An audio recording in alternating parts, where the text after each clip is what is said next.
Yeah, this is it's been a really impressive team to watch. Obviously, a team we don't know very well, and a lot of changes since the last time we saw them. Even in practice a couple of years ago here, but um, changes on the coaching staff, a lot of changes on the players, but playing very well. Really a good defensive team. Take the ball away, powerful up front, a lot of good, smart coverage players.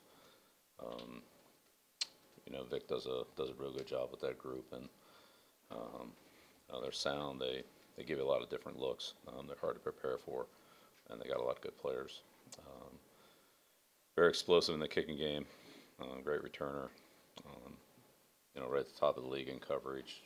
Um, already had some big punt returns this year, and then offensively, a very explosive team at every position: quarterback, running backs, tight ends, receivers. So they can move the ball in a hurry, score points, play defense, strong in the kicking game. They're at the top of the league in a lot of categories. I can see why. And, it's a really solid team in all three areas across the board. So, it'll be a big challenge for us out there, and we've got a lot of work to do. Um, but look forward to it. See what we got on Sunday. As well as getting after the quarterback, how well does Khalil Mack get after the ball when he gets after the quarterback? Yeah, he gets after everybody. He's a very disruptive player. So he turns it over on sacks, strip sacks, fumbles, tip balls, interceptions. He's a really strong run player. He's a good pass rusher. He's got speed. He's got power. He's very aware and instinctive. So yeah, he does more than sack the quarterback. He knocks the ball away from him. He knocks it off running backs too. He's tough. What challenge does it present that they disguise a lot of their coverages on defense and play a lot of different coverages back there too? Yeah, it's going to be a lot of post snap reads. They do a good job. Uh, Amos and um, the Alabama kid, yeah, Eddie Jackson, they do a really good job. They're I don't want to say interchangeable, but they can both play free safety, strong safety type roles. Um, they're both versatile players, good tacklers. Jackson's a very instinctive player. He gets to a lot of plays that um, you normally wouldn't think he would get to, but he just anticipates them well. And I mean, for a young player, he's a very instinctive player. So they do a real good job. They've been very durable and dependable. They're out there every snap, so they really never come off the field. They work well together, along with the whole secondary. With Callahan and Fuller, Amakamura, however that goes over there at corner. But when he's there, that's a good group.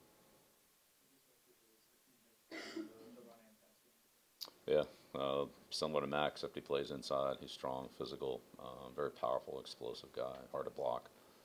Hard to block in the running game. Hard to block in the passing game. Um, he's got good power. Knocks the pocket back, but he's quick. He can get to the edge. He can make plays with his quickness as well as his power and his strength.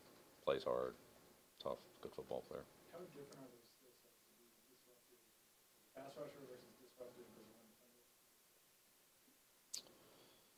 Well, for those two guys, they just kind of take them and toss them out of the way, whoever's ever in front of them, and get whoever's got the ball, quarterback, running back. I mean, they're hard to block. They're really hard to block. Bill, you've seen a lot of good pass rushers in your career playing with Lawrence Taylor versus like this. Max sort of rank up there. Oh, wait a minute, we're talking about Lawrence Taylor now. Yeah, I'm not putting anybody in Lawrence Taylor's class, so you put everybody down below that. That's with a lot of respect to a lot of good players now, but we're talking about Lawrence Taylor. So does the turnover that they had at like at pass catcher in particular, does it impress you how that passing offense has come together amid that Yeah, they're very productive throwing the ball, and they got a lot of weapons. The tight ends are good, backs are good, receivers are good. They move them around. So Robinson, Gabriel, um, Miller, they play in different spots. They play a lot of 12 personnel, 11 personnel, but with different personnel combinations within that, using Cohen and Howard, Sims and Burton, and again mixing up the receiver combinations and other locations and so forth. So they get the ball to a lot of different guys. It's not just one guy. They get good production from all guys in all different groups. So that makes it hard. And the quarterback is a very productive guy too, throwing and running. He's very athletic guy that can run. He chews up a lot of yards when he scrambles. If he needs to scramble, he can scramble to extend plays, but he can scramble to run. And I don't think he's probably the third leading rusher. I mean, he's got a few yards. How fast is the Chicago team, watching tape, Gabriel in particular, how comparable is it to Kansas City? Gabriel's fast. I mean, Gabriel's real fast. Cohen's, those guys gonna run. Miller's fast. Say Cohen's fast. Gabriel's, he's very fast. But he's good at a lot of things, not just speed. He's good after the catch. I mean, he's a good route runner. He's quick. Very explosive guy. He's made a couple tough catches too. I'd say balls that, were hard. In traffic, had to extend for him, really lay out good hands catches, get in bounds, those kind of things. He's been impressive. But Robinson, I mean, that guy's whatever his speed is, it's good. He's always open. He's a big target, and he catches the ball well too. So he's a hard guy to cover, no matter where you are. There's a place where he can get the ball, and he gets it. He goes up and takes the ball away from a lot of defenders. Does Sonny Michel run with a lot of power for a guy his size? He runs hard.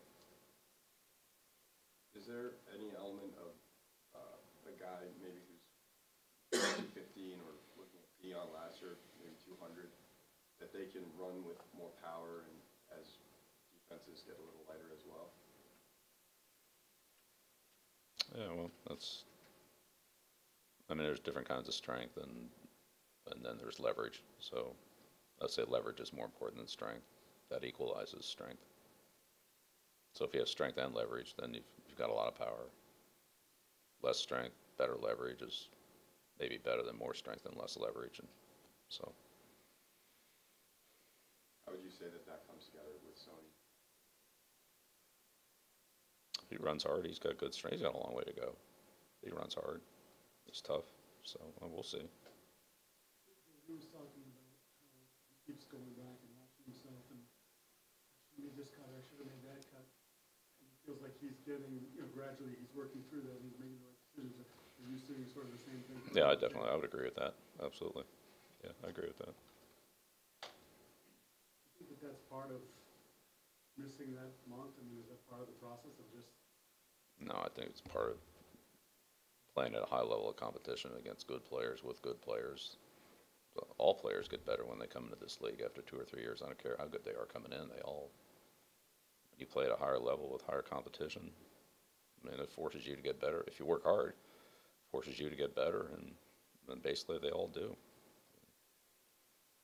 Two more guys?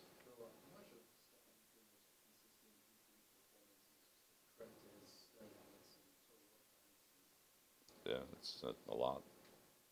His work ethic, his preparation, his mental toughness. He's going out there every day in practice, every day, every game. Again, you play that position. It's not like you're going to be involved in 60, 70 plays like you are as a middle linebacker or defensive lineman or something like that. You get your chances, and it's a handful of chances, and those are, let's say, potentially game-changing plays. So that's the nature of the position. It takes a lot of mental toughness, a lot of concentration, a lot of resiliency. Every corner gives up a pass, every receiver drops a ball, every quarterback throws an interception. I mean, those skilled players have those kind of play those kind of positions where there's a lot riding on a handful of plays, and there's going to be some successes. There's always going to be a couple failures in there. Mentally, you gotta be able to work through that and continue to compete and go get the next one. How deeply does he dive into film? I think all our defensive backs, it's a good group. Those guys study hard. They study individually who they're matched up against, but they have to study together so that we can, make the proper adjustments and anticipate things and, know how we're going to handle situations at a time, especially a team like this that uses motion, multiple formations, multiple groupings, as well as formations. So they have the same formation but different guys could be there in those same spots, and that changes things. Just having that, work together, it's important, as is the individual study of your particular matchup. Chicago lost last week, and there's a lot of talk that they're using this game to try to get back on track. Kansas City last week's undefeated, sort of using the Patriots as a test. I guess what does that mean to you that so many teams consider playing the Patriots as some sort of test or a way to get back on track? Yeah, I don't really worry about the other teams. I worry about our team. I want to try to get our team ready to go on Sunday. That's what our goal is this week. And I'm sure the Bears will be ready to go. I'm sure they'll play well. We expect them to play their best game. They probably will. And so that's what we're getting ready for. That's just something you're just used to all the time? We expect the team to play their best every week. Why would you think anything else? That's what this is. This league is. It's about competition.